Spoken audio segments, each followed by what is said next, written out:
Masonic Youth Television proudly presents The Voice of a Master Mason with Steve Levin. Hello. My name is Steve Levin, L-E-V-I-N. I'm a recent addition to the Pacific Northwest from the East Coast. My wife and I moved here 8 years ago when we became grandparents because being 3,000 or more miles away would have killed the both of us. Never been happier in my life. Love it here in Oregon.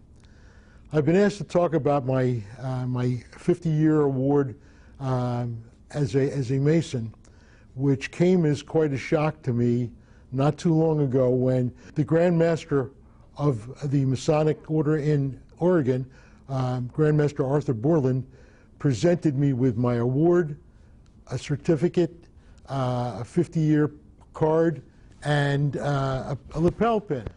Well, I never realized anything was going to be happening because my son and the brethren in my lodge never told me that that same night I was going to be getting the certificate, a beautiful wallet card, and a lapel pin from the Grand Master of the state of Oregon, and this was quite a shock.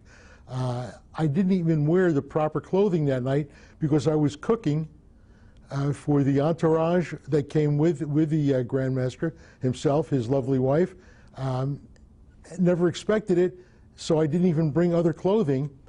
After the meeting, they asked me to just change my apron to the proper Masonic apron, and I was allowed to enter the lodge in my chef's outfit. At one point, the master of the lodge asked the senior warden to escort me to the altar, and I was total shock. I had no idea what was going on.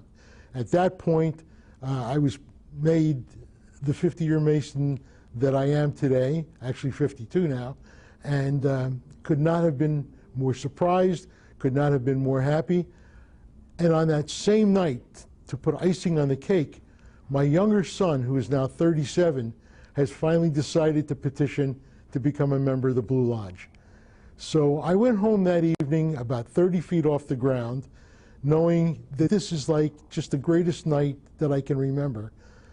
And then I started to contemplate about the appellate lodge, the appellate group, the Shriners, to which my older son and I have both become members because of the wonderful work they do, because of how moving it is to hear the stories that are told, not only about, but from the children, from people that we meet constantly telling us when they see my Shriner's pen or my son's Shriner's pen, oh, my dad was a Shriner, or you helped me, or you helped my son, or you helped my brother or my daughter, my cousin.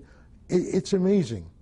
A group of us, thanks to a Mason and fellow noble named Aaron Epperson, meet once a month for what they call a Fez lunch.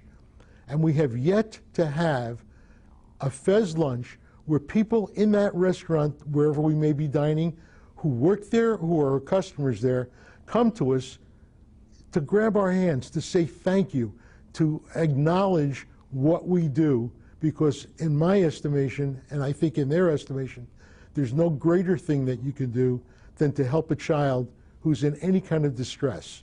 So with that in mind, I am deeply, deeply grateful for the years that I've had, for the men that I met when I was in the service who were Masons, who stimulated my interest and made me decide to petition the Blue Lodge where I grew up in Connecticut to become a Master Mason.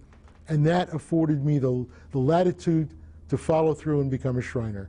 And I thank all my fellow nobles, all my brethren in the Blue Lodge, all the ladies, and everybody else that's involved in any way. There are just no words. Thank you so much.